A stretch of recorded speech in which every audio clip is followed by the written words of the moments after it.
Kinumpirma naman ng abogado ng pamilya Go na gusto nang sumuko ni Wesley Go, ang kapatid ng ousted mayor na si Alice Go. Ayon kay Attorney Stephen David, nakausap niya si Wesley at nakikipag-ugnayan na rin siya sa mga otoridad sa kanyang posibleng paglutang. Mean Corvera sa balitang yan.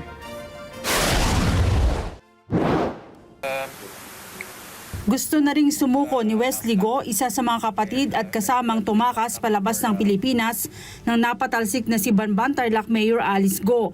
Ayon sa kanyang abogado na si Attorney Stephen David, nagdesisyon si Wesley na sumuko matapos ang sunod-sunod na pagkakaaresto sa kanyang mga kapatid na sina Alice at Sheila Go kasama na si Cassandra Leong.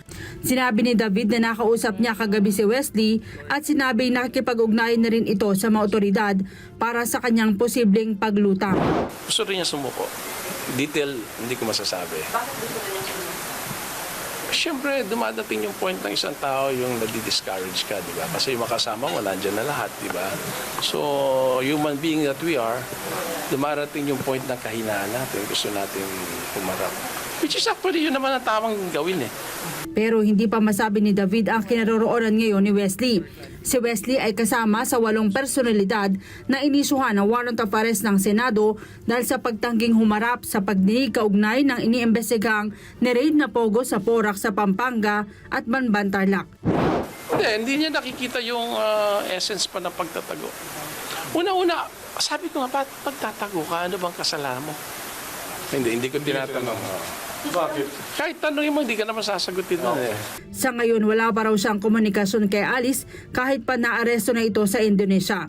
Sabi ni David, gusto nito niya huling nakausap ang kanyang kliyente at pinayuhang sumuko na sa mga otoridad. That's why I was always requesting her to surrender. Kasi you cannot escape the long arm of the law. Kaya lagi ko sinasabi sa kanya, tsaka it's better for her. She may not realize it right now, but it's better for her that she be here. Kasi we have to face all these allegations and charges against her. How can we do that kung wala siya dito, di ba? Kanina ay pinagpatuloy naman ng Senado ang pagdinig sa ginawang pagtakas ng magkakapatid palabas ng Pilipinas kung saan muling piniga si Sheila Go. Binalaan pa ng mga senador si Sheila na maaring makulong ng 500 taon batay sa parusa sa 87 counts ng money laundering case na isinampalaban sa kanila, pero tinawanan lang ito ni Sheila at nanindigan sa kanyang mga naunang testimonya. Kaya na-board? Hindi. Meron din po. Kasi Ikaw, hindi ka ba nakailan araw lang kami na-board sa sa Singapore storya mo, kasi ano, Sheila? hindi pwede kasi lampas sa isang buwan. Nakakayanin nyo pang tumawa kahit sa prospect na 500 years na pagkabilanggo kung ma-convict kayo sa kahit isang count lamang ng money laundering. Sana seryosohin nyo po itong hearing na ito dahil hindi lang ang Senado, hindi lang ang House. Iginiit ni Sheila na sumakay sila ng barko para makalabas ng bansa, pero nilinaw niya na ang biyahe mula sa farm sa Tarlac, dumaan sila sa toll gate sa Balintawak hanggang Skyway. Pena, may biyahe pa kami. Biyahe kami, tapos dalating sa isang lugar, Malaysia na yan. Nakainan araw kasi kami doon. Sabi ni Senador Risa Hontiveros sa kanilang impormasyon, hindi sa sipada ng unang point of entry na magkakapatid kundi sa Kuala Lumpur batay sa tatak sa kanilang pasaporte, pero itinanggi ito ni Sheila. Siyempre na to isang Malaysia, hindi ko alam kung yung Sabah na sabi nyo o ano. Yung siyempre na mismo ay Sabah. Sabah, di pagdating yan sa Sabah na yan, may sakay kami aeroplano pupunta sa Malaysia, yung Kalumpo na sabi nyo. Yun ba yun? Kuala Lumpur. Yung palang Metro Manila sa Pilipinas. Kaya ang mga senador nadismay. Hindi kami naniniwala sa istorya na binebenta mo sa amin. Hindi namin bibilhin yung mga sinasabi mo at lalo kang madidiin at sisiguraduhin ko sa'yo, Sheila.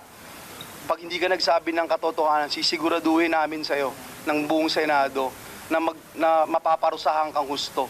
Hinalungkat rin ng mga mambabatas ang posibleng pagkakaugnay ng isang mayor, Lisel Dodong Kalugay, ng Suwal, Pangasinan. Sa DTI mismo. O kaya gingamit yung pangalan ko na pang business lang po.